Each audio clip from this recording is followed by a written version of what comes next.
বেলায় মোটু আর পাতলু ঘুমিয়েছিল। রাত গভীর হতে হঠাৎ পাতলুর ঘুম ভেঙে যায়। তখন সে ঘুম থেকে উঠে বলে, না, আমার তো অনেক খিদা লেগেছে। বাড়িতে এমন কিছু নেই যেটা খেয়ে আমি আমার খিদা মিটাবো। যাই বাইরে দেখি কোনো দোকান খোলা আছে নাকি, বাইরে থেকে কিছু খেয়ে আসি।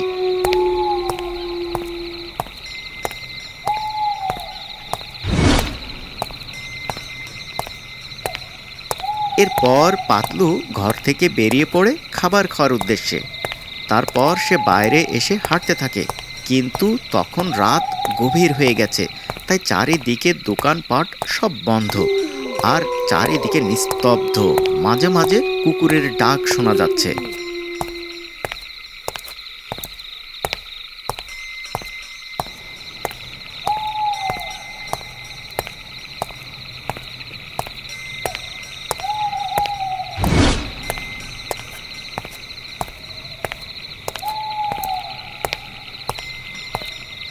এদিকে পাতলু খিদের জ্বালায় সে খাবার খুঁজতে খুঁজতে একসময় শহর ছেড়ে একটা জঙ্গলের ধারে চলে আসে। তারপর সে ওই জঙ্গলের ভিতরে যেতেই দেখতে পায় একটা ফলে ভরা আম গাছ। আর ওই আম দেখে পাতলুর অনেক লোভ হয়। তখন সে ওই গাছটার দিকে এগিয়ে যায়। তারপর সে মনে মনে বলে, আরে আরে, এত সুন্দর আম গাছ তো আমি জীবনেও দেখিনি। কি সুন্দর রসালো রসালো আম ধরে রয়েছে।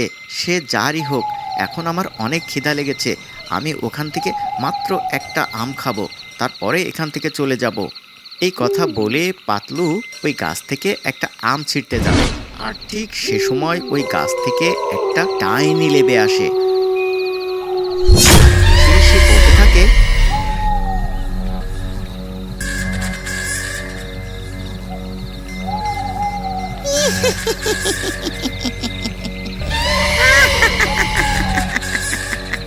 আরে আরে, তুই আমার অনুমতি ছাড়াই আমার গাছের আম ছিঁড়তে চেয়েছিস।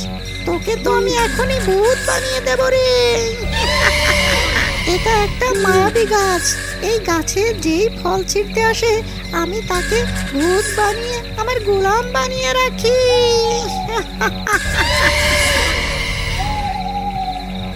এই কথা বলে ওই ডাইনি তার জাদু শক্তি দিয়ে ওখানে একটা ভূত বানিয়ে দেয়। আর তখন ওই গাছের উপরে উঠতে থাকে। এদিকে মোটুর ঘুম ভেঙে দেখে তার বন্ধু ঘরে নেই। তখন সে বাইরে বেরিয়ে পড়ে তার বন্ধুকে খোঁজার জন্য। সে চারিদিকে খুঁজতে খুঁজতে একসময় ওই জঙ্গলের কাছে চলে আসে।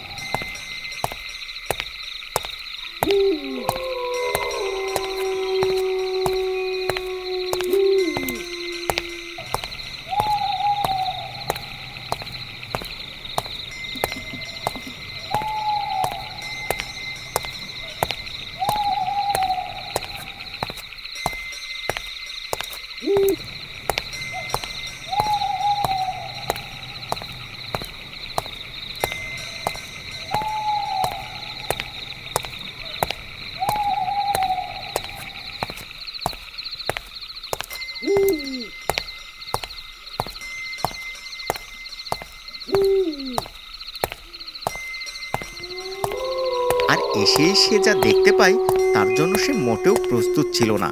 সে দেখে তার বন্ধু ভূত হয়ে একটা আম গাছের উপরে ঝুলছে। আর এটা দেখে সে অনেক ভয় পেয়ে যায়। তারপর সে সাহস করে ওই গাছের কাছে যায়।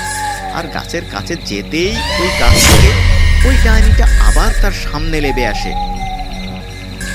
আর তখন সে বলতে থাকে,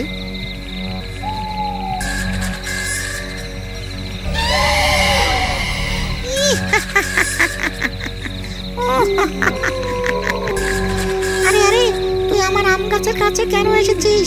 তাড়াতাড়ি বাড়ি ফিরে যা, না হলে তোকেও কিন্তু ওই লোকটার মতো আমি ভূত বানিয়ে এখানে ঝুলিয়ে রাখবো। যা যা, তোর যদি জানের মায়া থাকে তাহলে তাড়াতাড়ি বাড়ি ফিরে যা। আরে ডাইনি, আমি তো বাড়ি ফিরে যাব না। আমি আমার বন্ধুকে ছাড়া বাড়ি যেতেই পারি না। আমি আমার বন্ধুকে অনেক ভালোবাসি। তুমি আমাকে ভূত বানিয়ে দেবে তা বানিয়ে দাও, তাতে আমার কোনো দুঃখ নেই।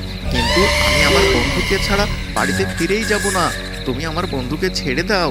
সে তো ভুল করে এই আম গাছের কাছে এসেছে। তুমি কেন তাকে ভূত বানিয়ে রেখেছো? আরে আরে, আমার অনুমতি ছাড়াই আমার গাছ থেকে আম ছিঁড়তে চেয়েছে। তাই তো আমি ওকে ভূত বানিয়ে আমার গোলাম বানিয়ে রেখেছি। তুই ফিরে যা, না হলে তোকেও কিন্তু আমি আমার জাদু শক্তি দিয়ে ভূত বানিয়ে এখানে ঝুলিয়ে রাখবো। যা যা, তোর জানের ময়া নেই দেখছি। ও আচ্ছা, তাহলে এই ব্যাপার। আরে তুমি কি বুঝতে পারছো না? ও তো ভুল করে এখানে এসেছে। তুমি এবারের মতো ওকে মাফ করে দাও। তুমি যা বলবে আমি তাই শুনবো, কিন্তু তুমি আমার বন্ধুকে ছেড়ে দাও। না, এ তো ভালো পেঁচালের সামনে আসলাম। কোথা থেকে আসলি রে তুই? আচ্ছা ঠিক আছে, তোর বন্ধু যখন ভুল করে এখানে এসেছে, তাহলে আমি তোদের একটা সুযোগ দিতে চাই। তবে শুনে রাখিস, এই সুযোগের যদি সদ্ব্যবহার করতে না পারিস, তাহলে তোকেও কিন্তু এভাবেই আমি ভূত বানিয়ে রাখবো। তখন সারা জীবন আমার গোলাম হয়ে থাকবি। বল, তোরা আমার শর্তে রাজি আছিস কিনা? আরে হ্যাঁ হ্যাঁ হ্যাঁ ডাইনি, আমি তোমার কথায় রাজি আছি। তুমি যা বলবে আমি তাই করব। আমি আমার বন্ধুর জন্য সব করতে পারি। বলো কি তোমার সেই শর্ত? আমি তোকে একটা ধাঁধা ধরবো। তুই যদি সেই ধাঁধার সঠিক উত্তর দিতে পারিস, তাহলে তোর বন্ধুকে আমি আবার আগের মতো করে দেব। তাহলে ধাঁধাটা আমি এখন বলছি, ধাঁধাটি শোন। ধাঁধাটি হলো, ঘেউ ঘেউ করে না, পাহারা দেয় বাড়ি, ভাত পানি খায় না, তবুও শক্তিশালী। শোন শোন, আমি ধাঁধাটা আবারও বলছি, মনোযোগ সহকারে শোন। ঘেউ ঘেউ করে না, পাহারা দেয় বাড়ি, ভাত পানি খায় না, তবুও শক্তিশালী। এই ধাঁধার সঠিক উত্তর দেওয়ার সময় 10 সেকেন্ড। তোর সময় শুরু।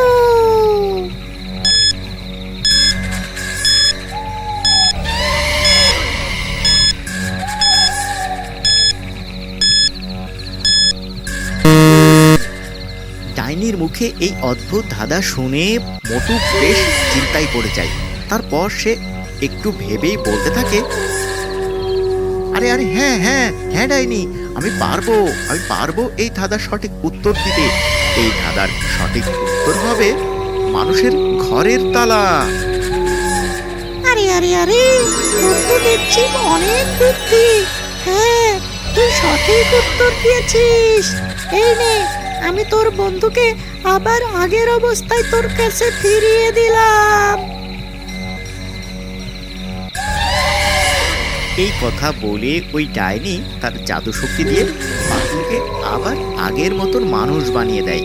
তারপর মোটু তার বন্ধু পাতলুকে বাঁচিয়ে নিয়ে ওখান থেকে দ্রুত বাড়ির দিকে রওনা দেয়।